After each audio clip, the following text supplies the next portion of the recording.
سورج کی نرم کرنیں اسکول کے میدان میں پھیل رہی تھیں۔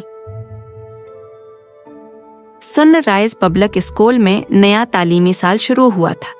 بچے خوشی خوشی اپنے نئے بستے دکھا رہے تھے، باتیں کر رہے تھے۔ اچانک دروازہ کھلا، ایک نرمی سے بولنے والی خاتون اندر آئیں۔ یہ تھی مس سارا، نئی کلاس ٹیچر۔ انہوں نے مسکرا کر کہا، گڈ مارننگ بچوں۔ سب بچے فوراً کھڑے ہو گئے، بولے گڈ مارننگ مس سارا۔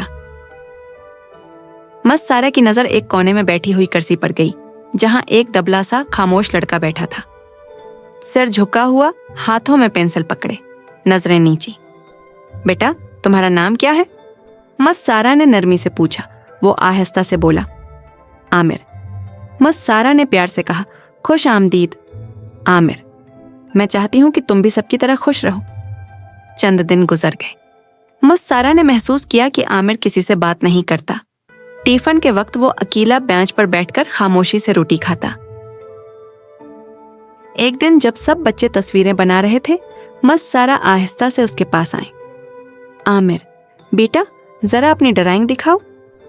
عامر نے شرماتے ہوئے اپنی کاپی آگے بڑھائی۔ اس میں ایک خالی گھر بنا تھا، دیواریں سیاہ، اوپر سے بارش کے قطرے گر رہے تھے۔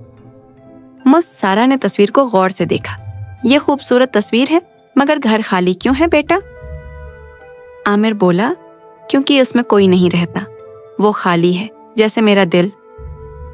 مس سارا کی آنکھوں میں نمی آ گئی۔ انہیں احساس ہوا کہ اس بچے کے اندر کوئی دکھ چھپا ہے۔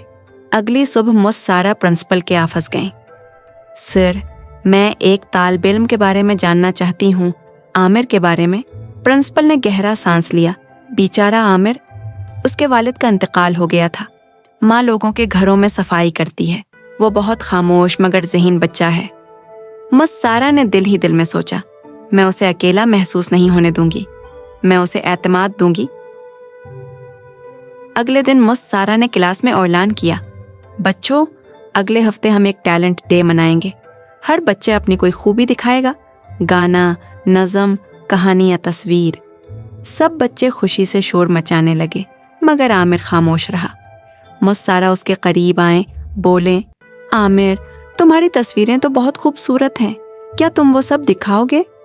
عامر نے آہستہ سے کہا، میری تصویریں کسی کو پسند نہیں آئیں گی۔ مس سارا نے نرمی سے جواب دیا، مجھے تو بہت پسند ہیں، اور شاید باقیوں کو بھی آ جائیں، ایک بار کوشش کرو۔ اسی دن سے عامر روز اسکول کے بعد رکھنے لگا۔ مس سارا اس کے ساتھ بیٹھ کر رنگوں کے بارے میں سکھاتے، اس کی ہمت بڑھاتے۔ پہلی بار عامر کے چہرے پر مسکراہٹ نظر آئی۔ کلاس میں غبارے، رنگین کاغذ اور بینرز لگے ہوئے تھے۔ والدین اور اساتذہ سب جمع تھے۔ بچوں نے گانے گائے، نظمیں سنائیں۔ پھر مس سارا نے کہا، اب ہمارے عامر اپنی تصویریں دکھائیں گے۔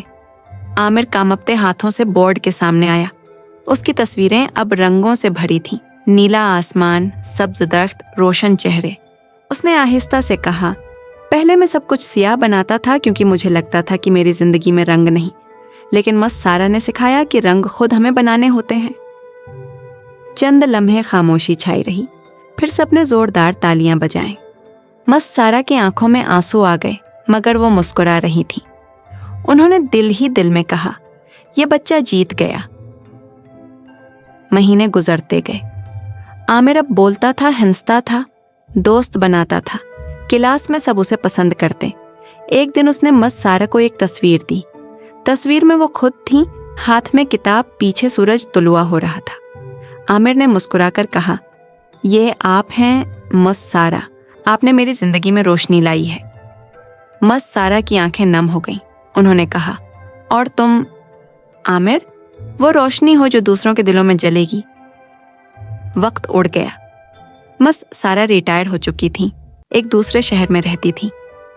ایک دن ڈاکیا ایک خط لایا۔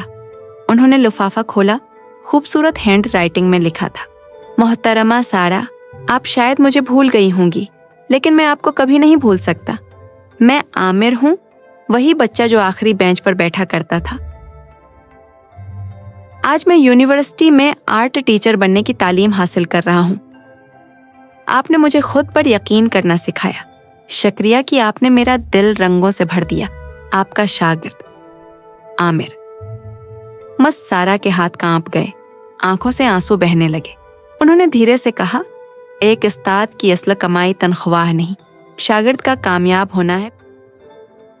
کچھ مہینوں بعد اسکول نے سالانہ تقریب رکھی اور مس سارا کو مہمان خصوصی بلایا. جب وہ ہال میں داخل ہوئے تو دیواروں پر رنگین تصویریں لگی تھیں. پرنسپل نے مسکراتے ہوئے کہا، یہ سب ہمارے نئے آرٹ ٹیچر نے بنائی ہیں، جن کا نام ہے سر عامر. مس سارا کی آنکھوں میں حیرت اور خوشی ایک ساتھ بھر گئی. مس سارا، وہ بولا، اس اسکول نے مجھے تعلیم دی مگر آپ نے زندگی دی. مس سارا نے عامر کو گلے لگا لیا. حال تالیوں سے گونج اٹھا. اخلاقی سبق، ایک اچھا استاد صرف کتاب نہیں پڑھاتا، وہ زندگی بدل دیتا ہے. محبت، حوصلہ اور یقین، یہی وہ تحفے ہیں جو ایک استاد اپنے شاگرد کو دیتا ہے.